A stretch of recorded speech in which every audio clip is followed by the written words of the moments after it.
చెప్పేది మీరు డిమాండ్ రాసి ఇవ్వండి. మేము గవర్నమెంట్ ఇవ్వడం కానీ ఉద్యోగం ఇచ్చే పరిస్థితి నేను ఇప్పుడు మీకు ఎక్కడిక్కడ రాసి కలెక్టర్ గారికి నిన్నే పంపించాం మేము రిపోర్ట్.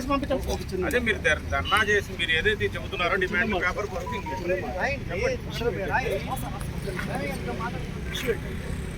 అక్కడ మేనేజ్మెంట్ ఎటువంటి బెదిరింపులు చెప్తుందంటే అరే నా కొడుకులారు మీరంతా బాకీలు ఉన్నారు మాకు, ఈ బాకీలు పోరు తలాకు ₹1,00,000 ఇస్తాం తీసుకుని మర్యాద వెళ్ళిపోతుంది.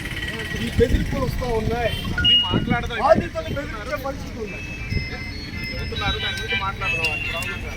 లేదు మీరు ఉద్యోగాలు అంటున్నారు, అది ఒక రాజపూర్వకం కలెక్టర్ గారికి తెలియజేస్తాం. అక్కడి నుంచి దాని గవర్నమెంట్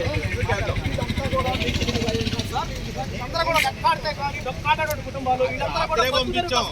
మీరు ఇక్కడికి వచ్చేయడం కాదు, రాత్రికి అక్కడ నేను ఎస్పీ గారు చూసిన దగ్గర నుంచి వెంటనే రిపోర్ట్ పంపించాం కలెక్టరేట్. ఇంకా 4 కుటుంబాలు ఇక్కడ చనిపోయారు, వాళ్ళందరూ కూలీలు అన్న విషయం రాత్రి తెలియజేసాం. మీరు మాకు కలెక్టర్ దగ్గర నుంచి మాకు విశ్వాసం ఇప్పించండి సార్. ఈ కుటుంబాలకి కుటుంబాలకి న్యాయం జరిగింది, ఈ కుటుంబాలు యాక్సెప్ట్ చేసే ప్రకటించమని చెప్పి కలెక్టర్ గారి దగ్గరికి మాకు ఆవేశం. సీఎంఆర్ఎఫ్ కింద కాగితం పెట్టుకుంటే సీఎంఆర్ఎఫ్ కింద అసలు అవన్నీ మాకు సంబంధం లేదు సార్. అవన్నీ కూడా మీరు చేస్తారు. అవన్నీ కూడా మాకు రావాల్సిన ప్రభుత్వం తరపు నుంచి వచ్చేటటువంటి డిమాండ్లు ఏంటనేది రాసి తీసుకొచ్చి ఇక్కడ కూర్చోబెట్టారు. బాగానే ఉంది, మీరు కాగితం రాసి మాకు ఎక్సెప్ట్ చేసే ప్రకటించమని చెప్పండి. సరిపోయిన మాట వాస్తవం కాదా? వాస్తవం కాదా? కాగితం ఇస్తే పంపిస్తారు రిపోర్ట్ అని చెబుతున్నారు.